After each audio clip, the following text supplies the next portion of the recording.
All right. So back to the crazy book of Revelation. So we'll try to do a quick review. John, Uh-huh. I think I figured it out over the weekend. All right. I read an article. If it's true, I'll let you verify. But the article I read said that John, they tried to boil him in oil, and some way he survived. And then they banished him to prison, and he wrote Revelations while he was in prison. So I figured it's PTSD. Could be. Could be. Right. Yeah. Oh man, that definitely make me crazy. So chapter 1, John has his initial vision. That's where we see the vision of Jesus with so many of the weird imagery, but all coming from the Old Testament that either shares qualities that are given to God in the Old Testament or are things that are said to be characteristics of the Messiah that's to come to bring peace and justice. He's standing among 7 golden lampstands, and he has the 7 stars in his right hand. And we eventually learn that the lampstands are the churches, and the stars are the angels of the churches. He also has that image of the sword, big sword coming out of the mouth, which we said is more about the authority of his word, as opposed to the sword of Rome or Babylon in this story. I point that out specifically today because it'll contrast with an aspect of the dragon at some point. And so then we have the 7 letters to the 7 churches in chapters 2 to 3, and that's where we learn, how to be a faithful witness and what some of the pitfalls are of some of the churches that have lost their witness. In chapter 4, John gets called up to the throne room of heaven, where he sees the throne of God. He sees the 24 elders and the 4 cherubim, and they all erupt in worship, which again is a theme that continues through Revelation that somehow we lose track of when we think of it, because we only think of all the crazy things. But there's a lot of worship that goes on in Revelation. In chapter 5, John sees a scroll in the right hand of him who sits on the throne, and it has 7 seals, and there's no one to open it. And John begins to weep, but then he hears that the Lion of the tribe of Judah and the root of David, he can open it. That's what he hears, and he turns to see the Lamb as if slain, who takes the scroll. When he takes the scroll, the 24 elders and the 4 cherubim break into song, and then there's myriads and myriads of angels that join in again in worship. In chapter 6, the 7 seals start to be opened. The first 4 seals are the 4 horsemen of the apocalypse, which when we went through that, we noted the same sequence of events of the 4 horsemen are the same as from Jesus' Olivet Discourse that he mentions in the Gospels, Matthew, Mark, and Luke, that are things that are just to come. These are things that are going to happen. These are things that happen when man rules, as opposed to God. It usually starts with some leader that rises up as a false messiah that's followed by war, and then famine, and then mass death. And that's just a repeating cycle. And then the 5th seal, that's where the martyrs cry out from under the altar, "How long, O Lord?" In the 6th seal, we have some cosmic upheaval language, and we contrast what those under the altar with those that are on the earth and unbelieving, how they still cry out to the powers to help them or to protect them from the wrath of the Lamb, which is ironic. And they're crying out to the very ones that are causing all the harm. And then chapter 7, we have an interlude. So there's an interlude between seal 6 and seal 7, just as it'll be an interlude between trumpet 6 and trumpet 7. So that same pattern will follow. Each interlude has 2 parts to it. This first interlude, we see the sealing of the 144,000 Israelites. That's military language. And that sealing is a sign of protection, and it's about the Holy Spirit coming on believers. And this is another one of those instances of John hears one thing, then he turns and he sees another, which they're the same thing, but what's heard and what is seen don't sound the same, but they are the same. So that the 144,000 Israelites is that image of God, his army, but what he turns to see is this innumerable multi-ethnic multitude before the throne and the Lamb, and then they begin to sing, and everybody else sings, and it's worship again. In chapter 8, we finally opened the 7th seal, and there was silence for half an hour. So remember, we've been doing all that worship, and then all of a sudden we open the other seal, and just silence. And then when the seventh seal is open, it's like the little, I forget what you call them, the little doll things that like you open one and another one pops out. So we open the seventh seal, and then we get 7 angels that are given 7 trumpets. There's an angel that's given a golden censer. He offers up prayers to the saints, which were the ones that cry out, "How long, O Lord?" And he hurls that down. And we have the first 4 trumpets parallel the first 4 seals, and there's also a lot of Exodus imagery added in there. In the seals, we had heard, that a quarter of creation was harmed or destroyed. And the trumpets, it's a third of creation is destroyed. The 5th trumpet, the star falls. It's given the key to the shaft of the abyss. That's where all these crazy demonic locusts come out that harm the people instead of vegetation, except for those that have the seal of God on their foreheads. So just as the 5th trumpet, the 5th seal, we learned about those under the altar. Not those under the altar. I'm getting mixed up. It was the first interlude where the 144,000 are sealed. Those that are sealed are protected from this demonic influence. And the 6th trumpet, we have the release of the 4 angels bound at the great river Euphrates for this very hour and day and year. And again, there's just a lot of language in there that lets us know that these aren't physical things. These are representatives of demonic things, and demonic influence. And one of the biggest things we'll see about the dragon and the beast and their minions is they're all about deception. Even today, if you just read it literally, you don't see it. But when you piece it all together, you realize their biggest ploy is deception. That's all they have. The serpent is defeated, and all he has the power to do is to deceive. And persecute, but his greatest tool is deception. So after the 6th trumpet, we have another interlude, just like we had an interlude between the 6th seal and the 7th seal. And then the trumpets, we have an interlude. And so that's where we went to chapter 10. Oh, I don't have those written down, that's on another page. Chapter 10, that's where we had the first story was, so John, the mighty angel comes down that we recognize with their qualities that sound like the one from the beginning that was Jesus, that had the images of God and the Messiah. And he comes down with the scroll open in his hand, and John's told to measure the temple, but not the court, because it will be trampled. And then John's eventually told to eat the scroll, and it's going to, it tastes sweet, but then in his stomach be bitter, and we talked about why that would be. And then so, just like the other interlude had 2 stories that were connected, this one it has John taking the scroll and eating it, and we talked about, we finally get to see the contents of the scroll, but then he has to eat it. But what's in the contents is what comes out. It's his witness. It's the story of God and his people, and it's the witness that's given. And then the next one, part of the interlude, he's given a measuring rod. That's what I just read. And so anyway, so he's given the scroll, he eats it, and he's told to go measure. And we talked about how, the measuring is a sign of protection, and so that's why where the outer courts aren't measured is because even though they're sealed, they're protected from demonic influence and deception. They're not protected from the persecution that is to come. Then we had the 2 witnesses.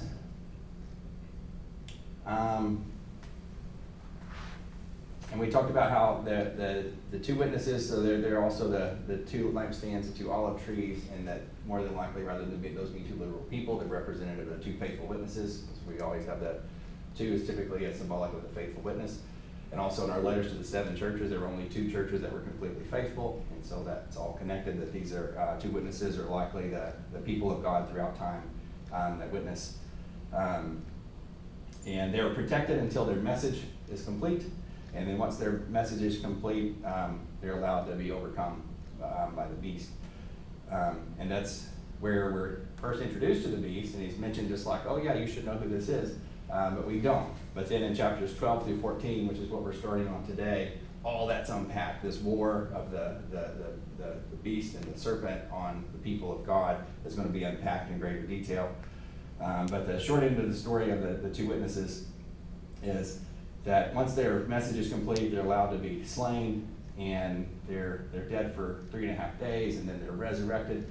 And it's their death and resurrection that finally brings repentance. When we had all the things from the seals and the trumpets before, one of the biggest things was that the people didn't repent. But once the witnesses are killed and resurrected, that's when repentance finally happens. And it's right after that we get the seventh trumpet, and there's more worship, and there's cosmic upheaval language that God shows up, and that's kind of the end of a unit. Okay? So you could end the story right there. It's the story of the church and giving its message, but it's going to be persecuted, but eventually God's going to show up and make things right. Okay?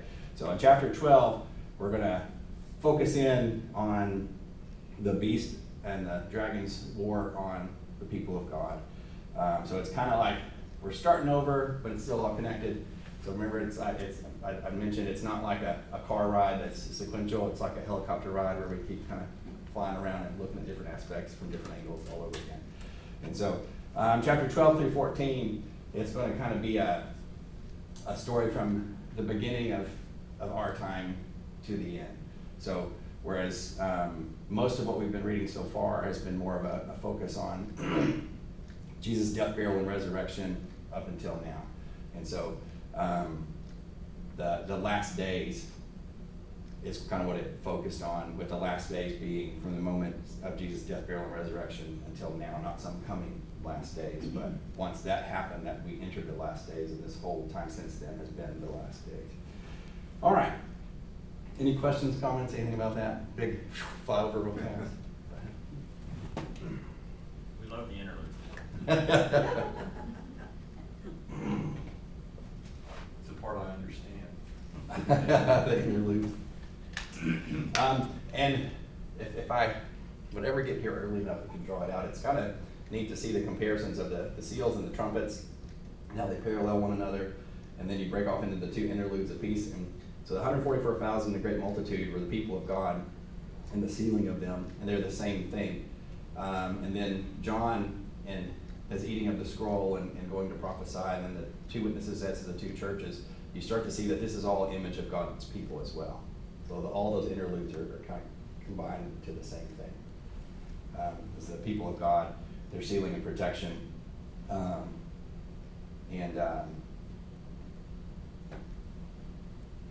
their job as the church and their witness. All right, so I'm going to read all of chapter 12. And we'll do like the simplified version of what's happening with just the characters that are mentioned, and then we'll go back through in detail and break it all down again.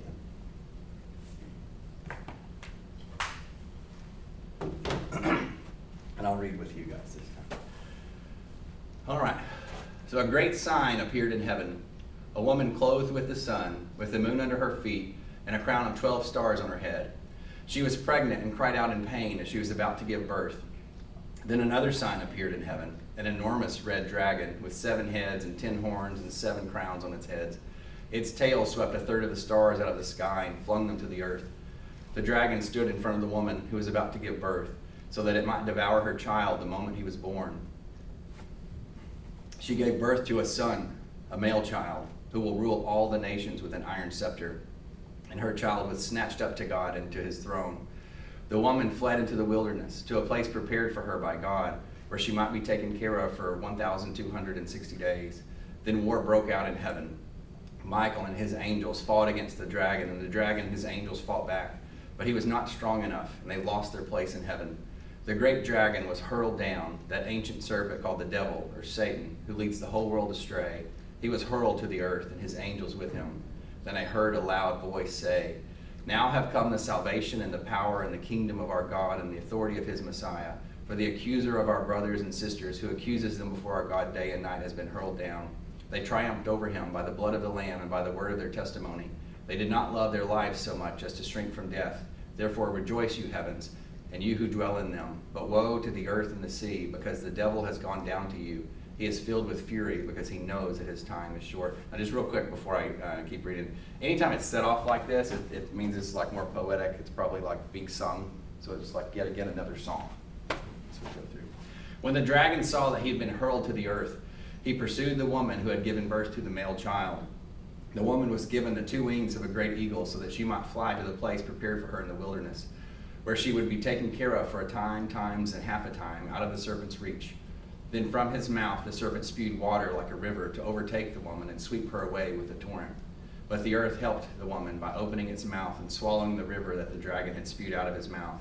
Then the dragon was enraged at the woman and went off to wage war against the rest of her offspring, those who keep God's commands and hold fast their testimony about Jesus. I'm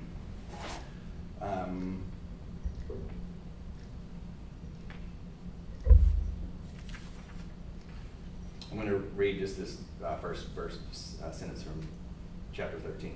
And the dragon stood on the shore of the sea, and I saw a beast coming out of the sea.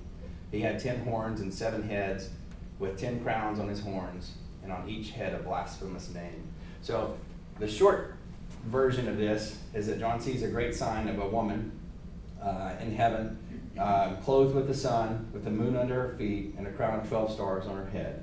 And she's pregnant, she's crying out in pain, and then another sign appears. There's this great dragon that appears with 7 heads and 10 horns and 7 crowns.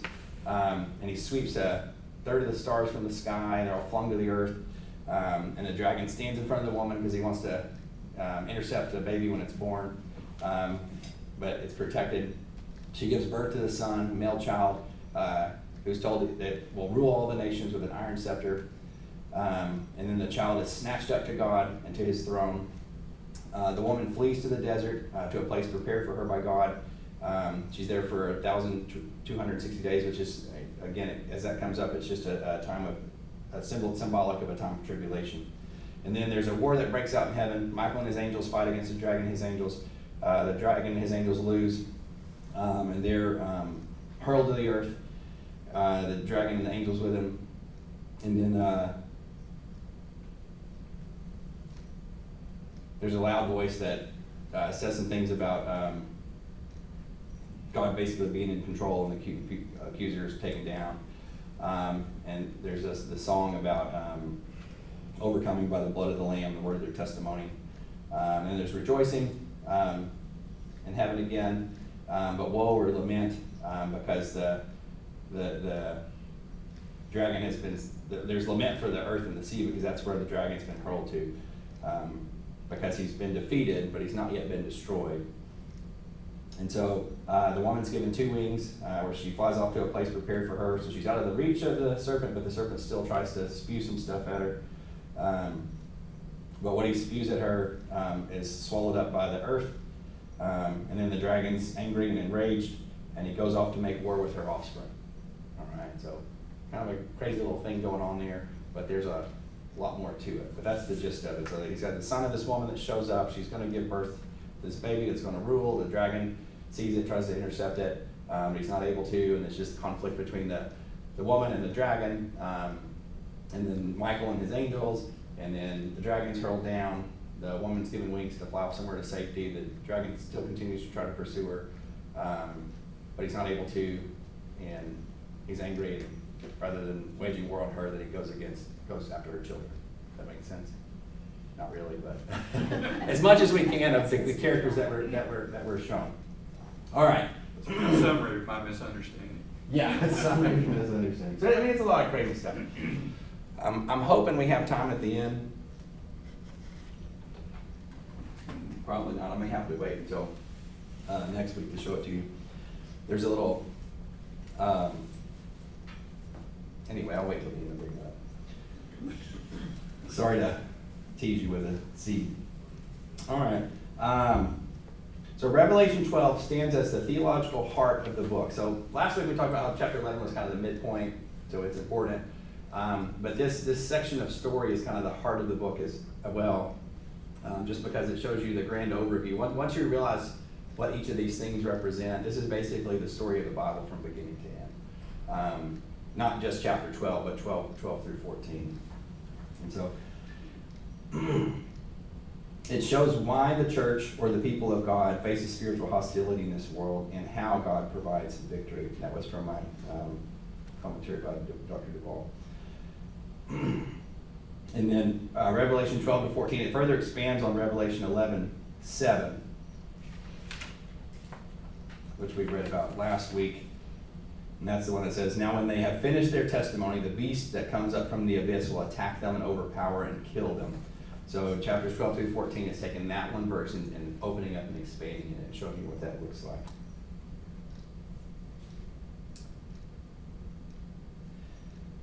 So there's two great signs that appear. One is the woman, one is the dragon. There's a lot of language that we can compare and contrast between the two. Some things that show up, but they might show up in different places. So like for the woman, it's a great and wondrous sign.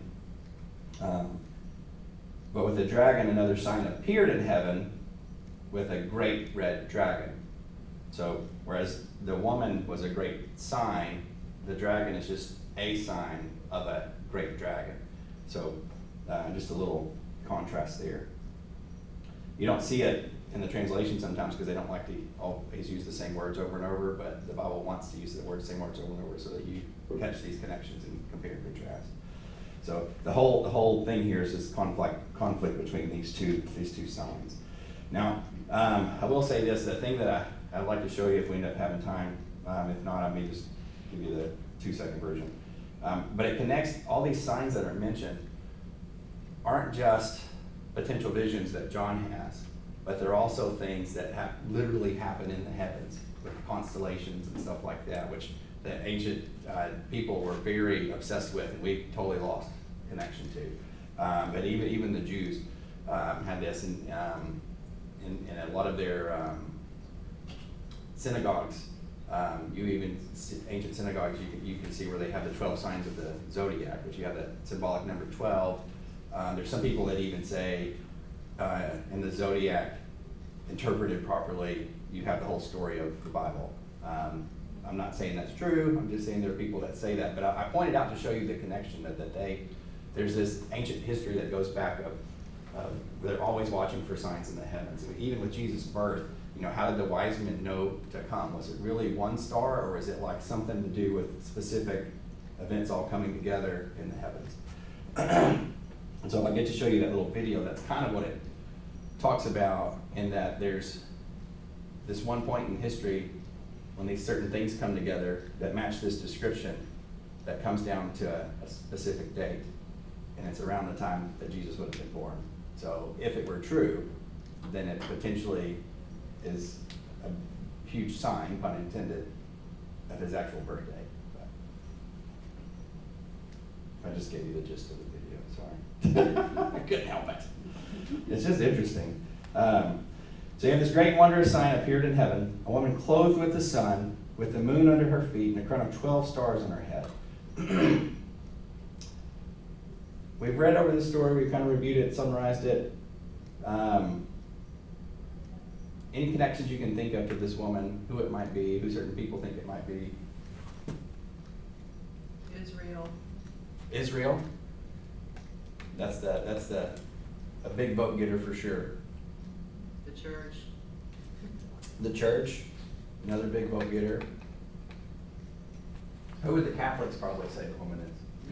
Mary, all right. And there's elements of that here too, because the woman gives birth to this figure that we know as Jesus.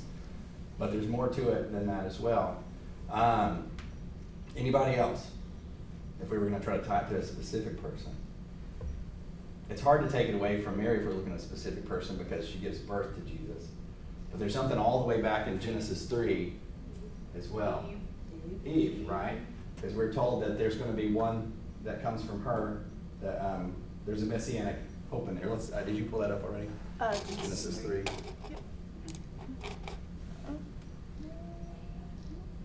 Oh, why? Oops. Why are we doing that? Hello, please stop.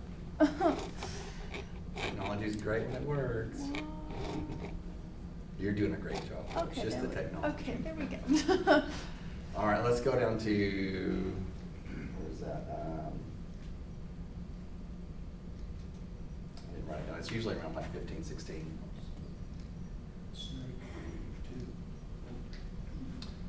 Yeah, so the Lord said to the serpent, because you have done this, cursed are you above all livestock and all wild animals. You will crawl on your belly and you will eat dust all the days of your life.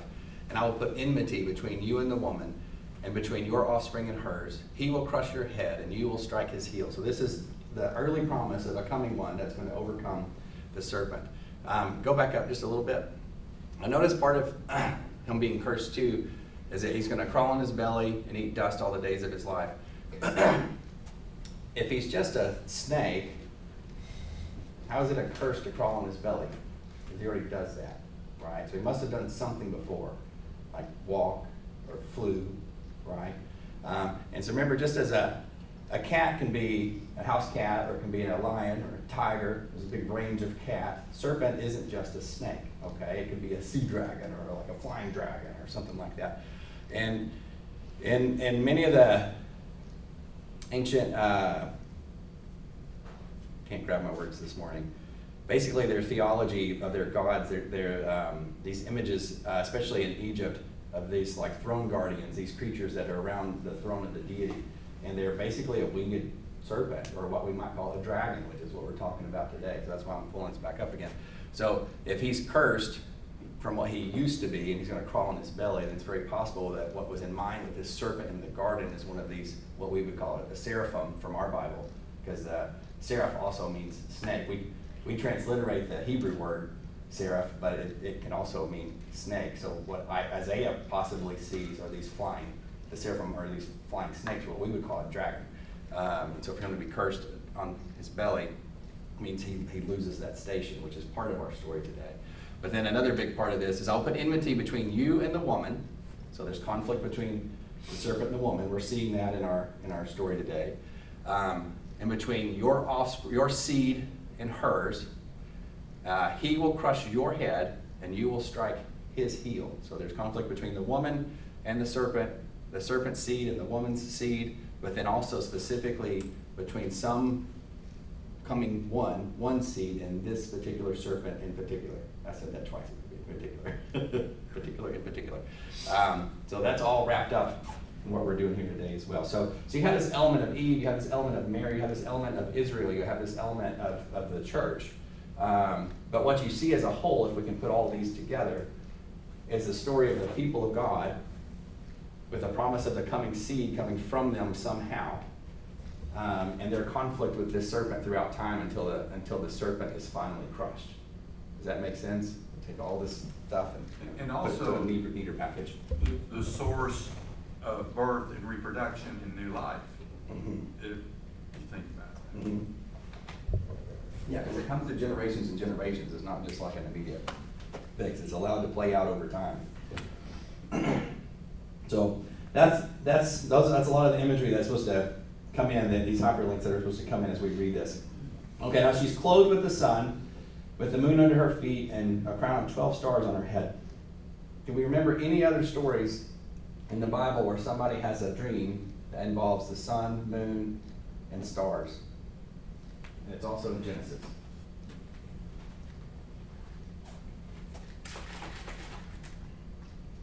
Jacob? Huh? Jacob? It has to do with Jacob's children. It's one of the final things that gets Joseph sold into slavery and sent to Egypt. Because he has the dream of the sun, moon, and stars. Let's just go ahead and pull that up real quick. It's the one in Genesis 37. Go down to 9. Then he had another dream, and he told his brothers, "Listen," he said, "I had another dream, and this time the sun and moon and 11 stars were bowing down to me." When he told his father, as well as his brothers, his father rebuked him and said, "What is this dream you had? Will your mother and I and your brothers actually come and bow down to the ground before you?"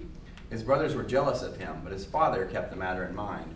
So, and they get angry about this. This is the last straw. As you can see the next section, this is when they sell him.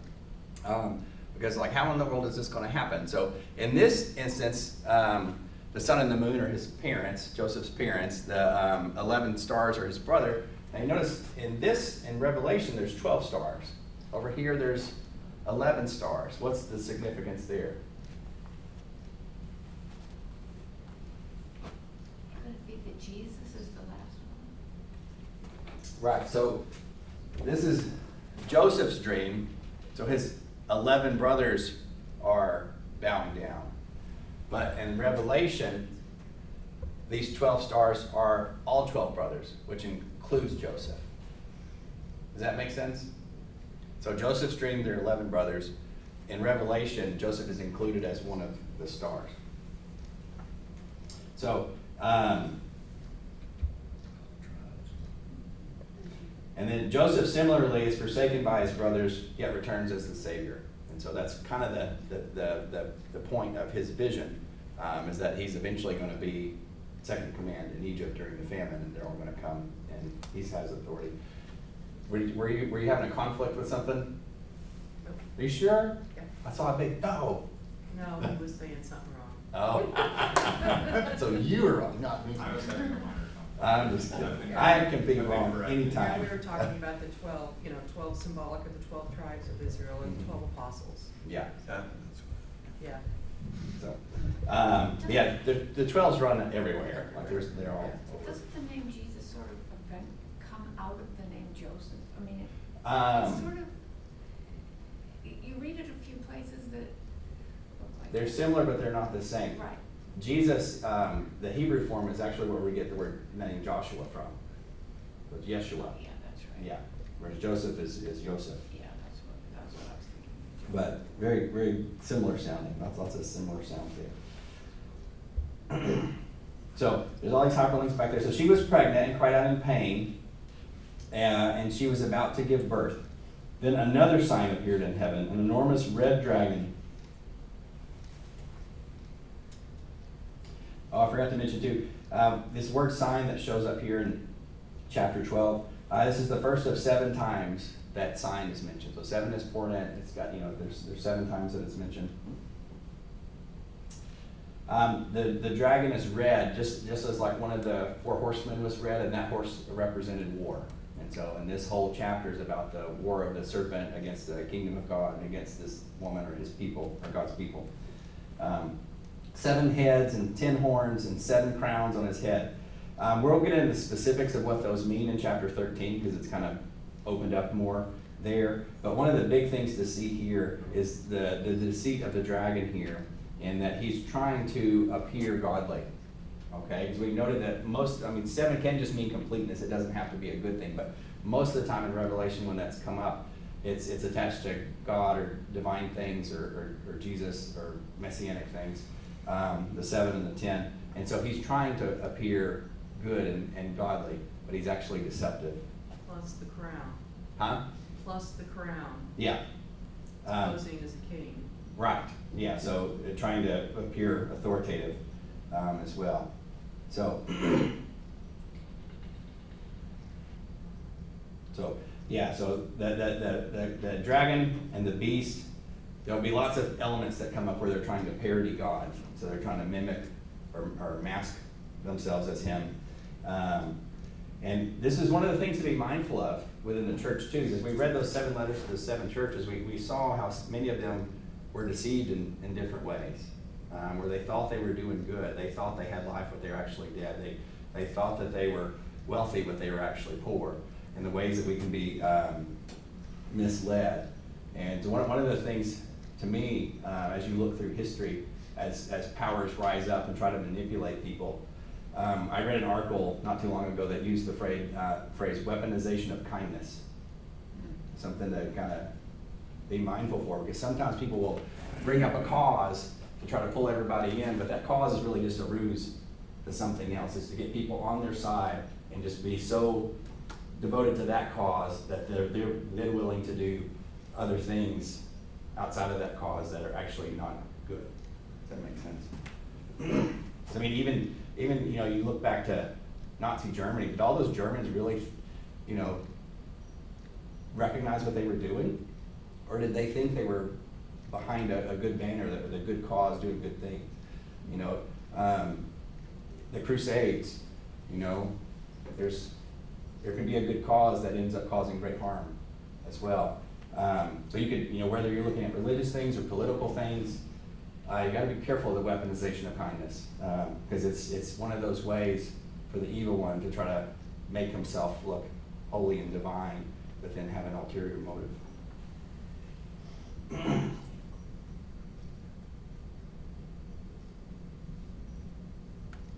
So so just as so he's red like the horse that brings war.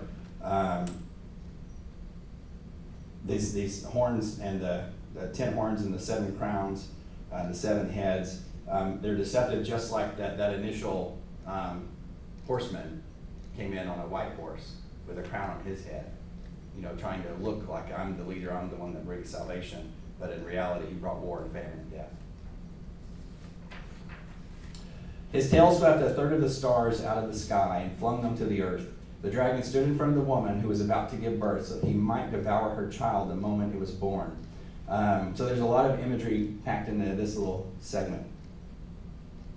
The tail swept a third of the stars. So it's only the dragon and the demonic hordes that we read about in the trumpets, the 5th and 6th trumpets, that have tails. And so things with tails typically are symbolic of evil, the dragon, the beast, or the demonic hordes. John, what's symbolic about a third? Earlier, we had, a third of the stars fell, and Right. a third of the land, and a third of the rivers, and all that. Yeah, so those other fractions had to do with destruction. This one kind of does, because you're tearing apart. You know, the stars they're often symbolic, other than that one vision from Joseph and its connection to the vision we just saw, whatever it is, the 12 stars above her head. Usually stars are symbolic of heavenly hosts, angelic beings. And so this is one of the most debatable things of this chapter of what does this mean? Is this like a fall of Satan and his angels? Does it happen? If it is, does it happen in the garden? Is this something that's happening around the death, burial, and resurrection of Jesus? Is this something that happens afterward? And so there's a lot of rabbits we could chase that direction. But in this one, I don't know that it's connected to any other fractions, basically, other than to say there's a part of the heavenly host that are taken away as well. But they don't say a half, they don't say a fourth, it seems always to be a third. Well, with the seals and the trumpets, it was a fourth, and then a third, and then we get to hear about the thunders. And then with the bowls, it's basically everything. So you have this growing destruction. So all that to say, I don't think this fraction is connected to those fractions. I think it kind of stands alone. And I don't know anything I would say about that would just be speculation on my part. I don't have any evidence for any of it. But most people think there's some connection here to this. So again, this tail sweeping is usually, it's connected to Satan and the demons, and just like the things that come out of their mouth, even though they sound like physical things, they're usually symbolic of deception. Their tails are also potentially symbols of how they bring these angels in as deception. They're deceived by the dragon. His tail swept a third of the stars out of the sky and flung them to the earth. The dragon stood in front of the woman who was about to give birth so that he might devour her child the moment it was born. So again, these are images back to Genesis 3:15 that we read. But we also, if Satan knows from that Genesis 3 message from God that there's some seed that's going to come, that's part of why he's always going after humanity, because he wants to prevent this seed from coming. Did that have some influence on why Cain killed Abel? In Exodus, there's Pharaoh starts to try to destroy all the male children, but that's where Moses is protected, and he is a messianic figure. He turns out not to be the Messiah, but he is a Messiah because he is a great leader and prophet. And then the same thing happens when Jesus is born, and Herod, commands all the babies to be killed. So there are all these connections back to all those things. She gave birth. And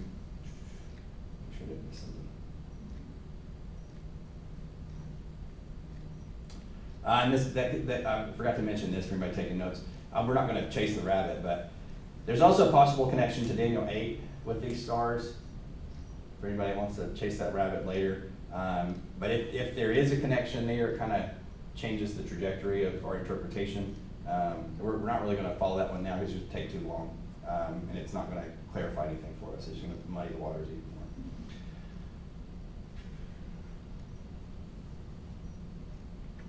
She gave birth to a son, a male child, who will rule all the nations with an iron scepter. And her child was snatched up to God and to his throne. So to give birth to a son, a male child, this makes me think back to Isaiah 9. Did we pull that one up already?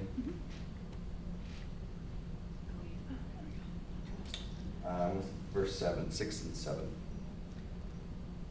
For unto us a child is born, to us a son is given, and the government will be on his shoulders, and he will be called Wonderful Counselor, Mighty God, Everlasting Father, Prince of Peace. Of the greatness of his government and peace there will be no end. He will reign on David's throne and over his kingdom, establishing and upholding it with justice and righteousness from that time on and forever. The zeal of Yahweh Almighty will accomplish this. So she gave birth to a son, a male child. So it kind of pulls me back to this passage as well of the one to come, who will rule all the nations with an iron scepter. This is a direct connection back to Psalm 2, which we mentioned even last week that came up. Psalm 1 is about, Psalm 1 and 2 are connected. And Psalm 1 is kind of about comparing and contrasting the people that follow God or the people that here, let's just read it. Go to Psalm 2. Psalm 1. And the iron scepter, maybe you're gonna get to that. What is that? That comes directly from Psalm 2.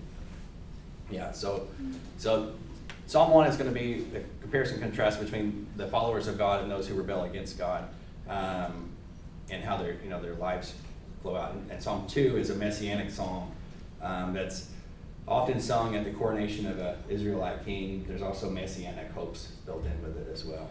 So Psalm 1, why do the nations conspire and the peoples, that's Psalm 2, yeah, that's what I meant to do. Oh.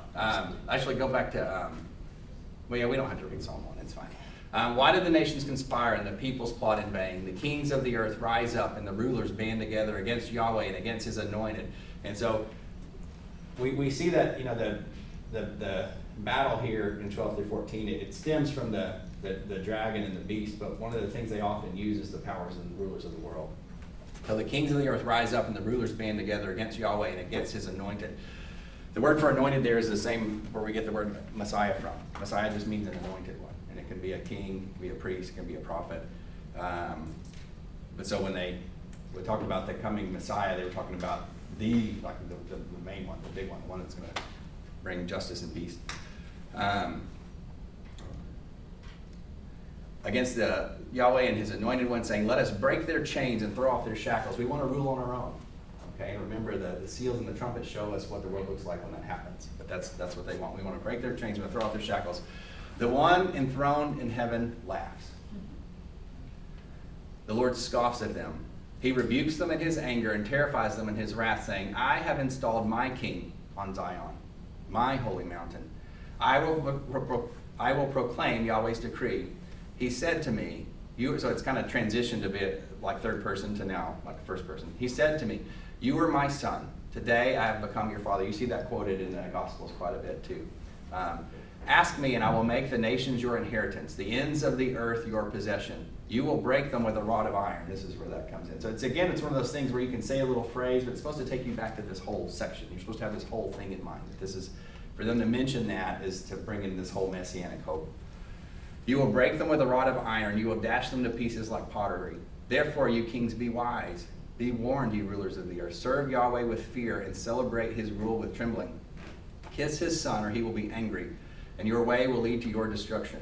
Your way will lead to your destruction. For his wrath can flare up in a moment. Blessed are those who take refuge in him. So that's all packed into Yahweh or your way? Right. That's good. Yeah. All right.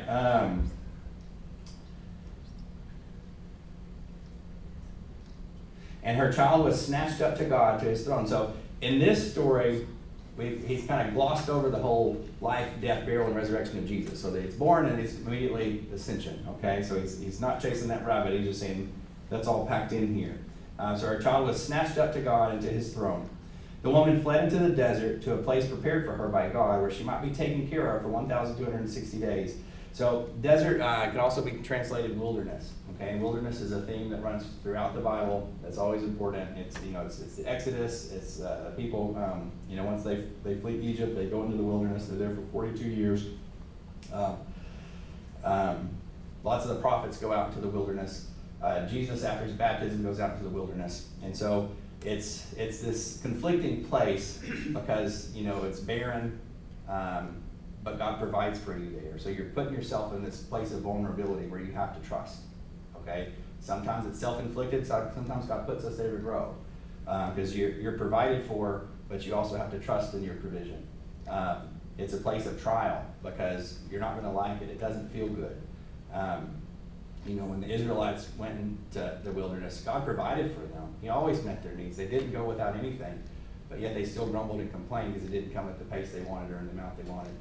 They always found a reason to complain. So it's just a place of trial where you're learning trust, and usually it's used to help us to grow in our faith.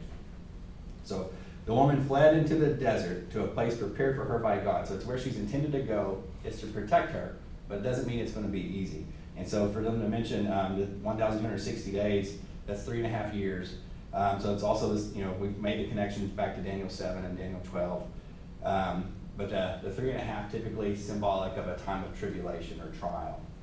And so even though it's prepared for her, it's meant for her, it's not going to be easy. And there was war in heaven. Michael and his angels fought against the dragon, and the dragon and his angels fought back. Now notice, does God or any figure symbolic of Jesus step up in this war? And there was war in heaven. Michael and his angels fought against the dragon. This is no concern. He laughs. God laughs at them. He mocks, scoffs at them, and he delegates this to somebody else, right? So that's just to show you again, you think of Armageddon, this great battle at the end. When Jesus finally shows up, there's no need for a battle because he just speaks and it's done. Just like here, there's no need for them to even step up. They just delegate this to someone else who easily takes care of the job. So think how much easier it could have been if they had stepped up. So there's that contrast there. Just to remind, it's a constant reminder of who's actually on the throne. And though things are allowed to happen and things around us are allowed to seem scary, and we are allowed to be persecuted, at the end of the day, there's still one that sits on the throne that has ultimate power and authority. So there was war in heaven. Michael and his angels fought against the dragon, and the dragon and his angels fought back. So this is where they made that connection back to the tail swoop and the stars.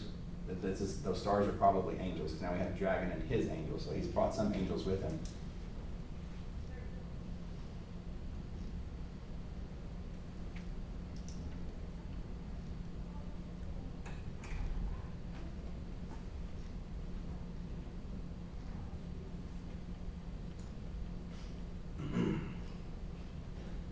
But he was not strong enough, and they lost their place in heaven. So there's a contrast here between the dragon and his angels losing their place with the woman that had the place prepared for her. So they lose their place. She has a place prepared for her. We see that similar in Joshua when they go to Jericho, and Rahab and her family get to join the people of Israel, whereas Achan and his family get cast out after the battle. So it's just another connection, and a comparison and contrast in the story of somebody's being made a place and somebody's losing their place. And notice, but he was not strong enough, and they lost their place in heaven. So again, a reminder that this enemy is already defeated. He's just not destroyed.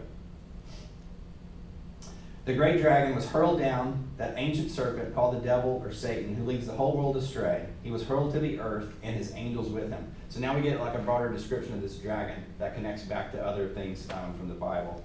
So he's the ancient serpent, which connects us back to the garden story. Okay, so that tells you that serpent is not just a snake. It's this serpent that we've been reading about, this dragon. The great dragon was hurled down, that ancient serpent called the devil. The devil, at its core, the word means slanderer, so the one who slanders. And Satan is a word that means the adversary. So it's the one that comes against, that rebels, and who also deceives and speaks out against God's people, who leads the whole world astray. And this is a key phrase for this dragon. It's like we keep mentioning over and over and over again. His biggest weapon is deception, who leads the whole world astray. He was hurled to the earth and his angels with him. In Luke 10, oh shoot, I'm already over. Luke 10, Jesus mentions, I saw him fall from heaven. So this is kind of the image of that same thing. And the question there again is, if Jesus mentions that before his death, burial, and resurrection, does this mean it happened in his past? Or is that phrase, should it be interpreted in a future sense of, I have seen him, like as I know this is coming? And that's debatable, we don't know. Could be either way. And there's also a possible allusion here to Isaiah 14. We don't have time to read that, but it's just another one of those images of a mighty one that's cast down from heaven, that tried to put himself in the place of God. Then I heard a loud voice in heaven say, Now have come the salvation and the power and the kingdom of our God and the authority of his Christ. So this is where it sets off. This is kind of more starts to become poetic. It's probably a song, something that's starting to be sung. So because it's a victory. So the dragons tried to come against God and his people, but he's been defeated and he's thrown down. So he no longer has a place in the heavenlies, like in Job when he would go up and make accusations. So he's flung down to the earth, and so that's his place. So he's been defeated, but he's not destroyed. He still has some power to influence us down here. Then I heard a loud voice from in heaven say, Now have come the salvation and the power and the kingdom of our God. Three things: salvation, power, kingdom. And the authority of his Christ. For the accuser of our brothers, accuser is the same, that's where devil can mean, Satan can mean accuser. So it's kind of a connection back there. For the accuser of our brothers, our siblings, who accuses them before our God day and night, has been hurled down. They overcame by the blood of the Lamb and by the word of their testimony. They did not love their lives so much as to shrink from death. So this is also what a faithful witness looks like. They overcame. So the serpent tries to overcome through deception and persecution and death. War and famine and death. God's people overcome by the blood of the Lamb, the word of their testimony, and that they did not love their lives so much as to shrink from death. So this is like the two witnesses of chapter 11. And it's also reminiscent of Jesus saying, if anyone would come after me, he must deny himself and take up his cross and follow me daily. And it doesn't mean that all believers will die, but it means that we all should be prepared to, if we're a faithful witness. Therefore rejoice, you heavens. So again, rejoicing. This is not just a scary thing. Rejoice. Therefore rejoice, you heavens, and you who dwell in them. But woe to the earth and the sea. So, as we mentioned before with those woes, a lot of times those get translated as judgment on people, on the earth. But notice this is, they're telling the heavens to rejoice, but woe to the earth and the sea. Why? Because the devil has gone down to you. This is a lament. Like, oh, I'm so sorry. This is going to be hard. This is not going to be easy. But woe to the earth and the sea. So this is not judgment on the earth that the dragons hurled down. It's judgment on the dragon, but it's going to be a bad thing for us in the sense that we're going to be attempted to be deceived and persecuted. He is filled with fury because he knows his time is short. How long, O Lord? The dragon knows his time is now short. When the dragon saw that he had been hurled to the earth, he pursued the woman who had given birth to the male child. So again, this keeps taking us back to Isaiah and the coming one. Pursued can also be translated as persecuted. So you know the intention of the dragon. The woman was given the two wings of a great eagle. This eagle imagery keeps coming up. There's Exodus 19:14, Deuteronomy 32, 10-14, Isaiah 40, verse 31. Those are all images of, you will be mounted up on wings like eagles. It's all the symbols of God protecting his people and taking care of his people. Some of those come from the Exodus story. Some of those are from Isaiah. And that word for eagle can also be translated vulture. It's just this picture of these massive wings. So there was this vulture that lived in that area that had these huge wings. Just as an aside, some people that try to read modern things into this story sometimes will use this eagle imagery here to say that this is a symbol of America protecting Israel. But that has nothing to do with what's going on here. This is the greater story of the battle between the dragon and God and his people throughout time. And so again, because it can be vulture as well. So just try not to go down that path. So that she might fly to the place prepared for her. So again, a place prepared for her in the desert, in the wilderness, where she would be taken care of for time, times, and half a time. So she's taken care of, she's provided for, but that time, times, and half a time, that's again that symbol of 3.5, which is a symbol of tribulation. So it's not going to be easy. It's like John 16:33, I told you these things so that in me you may have peace. In this world you will have trouble or tribulation, but take heart, I've overcome the world. You're not taken out of the tribulation. He's conquered. You're going to have peace, but it's not going to be easy. Then from his mouth the serpent spewed water like a river to overtake the woman and sweep her away with a torrent. So this is a contrast. So he has this water spewing from his mouth, so he can't reach the woman, but he's still trying to affect her. And the things that come out of the mouth of the serpent and the beast and the demons, it all has to do with their deception. So they're trying to mislead the church, just like those 5 churches that were misled in the 7 letters. So this is words of deception, also similar to the demonic words in the beast.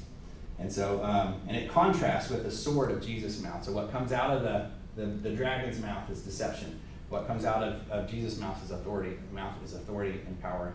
He needs no actual sword. But the earth helped the woman by opening its mouth and swallowing the river that the dragon had spewed out of his mouth. So there's all these connections here with things happening with different mouths. There's a connection back to Exodus 15:12, which we won't go back and read, but it's about where it's a song after the people have come out. And Pharaoh and his army have tried to follow through, and they get swallowed up. And so it's basically, there's more Exodus imagery there of how God protects his people. Then the dragon was enraged at the woman and went off to make war against the rest of her offspring, or against the rest of her seed, those who obey God's commands and hold to the testimony of Jesus. So he can't get to her as a whole. He's going to continue to go after her children, which is the rest of the people of God, the rest of followers of God and of Jesus. So those who obey God's commands and those who hold to the testimony of Jesus. So, and it's also just parallels us back to the altar scene of those who cry out under the altar. So I'll read so that kind of, we've started this, so we've seen the image of the woman and her seed and the conflict of the serpent, the dragon wanting to come after her and wage war with her, and the war waged in heaven, and the serpent's, the dragon's cast down, and he continues to go after the woman and her seed. And so it's just conflict. It's the whole story of the Bible. Okay. As we gear up towards the final coming and culmination of Jesus to show up and say enough and to bring peace and justice. But as far as this story, so he's continuing to go after her children. And the next chapter, chapter 13, this transition verse, and the dragon stood on the shore of the sea. So this contrasts with an image we had of Jesus where he was standing on the sea and on the shore, because he has authority and dominion. The beast is just sulking on the beach. Okay? So he's angry. And I saw a beast coming out of the sea. So now that's going to transition us into the next story. We're going to meet these 2 beast figures that are going to come to try to help the serpent, the dragon. There's one that'll come from the sea and one that'll come from the land. So the dragon's on the land, and he has these beasts that join him. I'm going to read one more thing that's quick, and then we'll be done.